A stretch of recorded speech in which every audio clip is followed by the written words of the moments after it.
Well, our catechism for this week is question 67.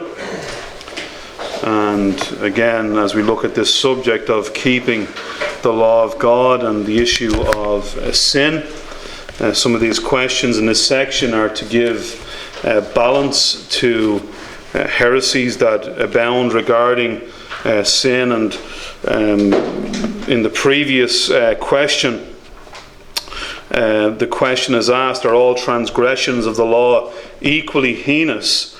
And it points out that for different reasons, some sins are more heinous in the sight of God than others. Well, that might lead some to the idea or the false notion that, well, there are some sins then that, as the Roman Catholic Church, for example, would call venial sins or light sins, as opposed to mortal or more serious type of sins. So this question 67, is designed to give balance to any possible extreme from the previous question.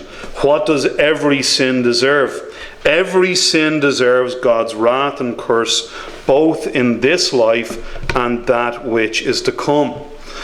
So one sin is enough, as James tells us, that if we keep the whole law and yet fail at one point, we are guilty of breaking the whole law of God. One sin in the garden was enough to condemn the whole of mankind under the law of God.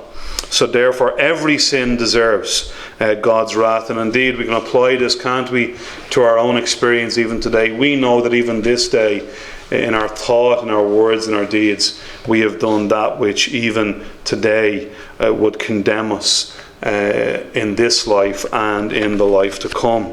And that's why Ephesians 5 verse 6 tells us, let no man deceive you with vain or empty words, for because of these things cometh the wrath of God upon the children of disobedience. And as we've often commented before on that verse, this does away with the false notion that people tell us that the only reason why God will send anybody to hell is for disobeying the gospel. Of course that is a reason, but Ephesians 5 lists a whole list of sins that says here in this verse, for this cause or for this reason cometh the wrath of God upon the children of disobedience. And Psalm 11 and verse 6 reads, upon the wicked he shall rain snares, fire and brimstone, and an horrible tempest.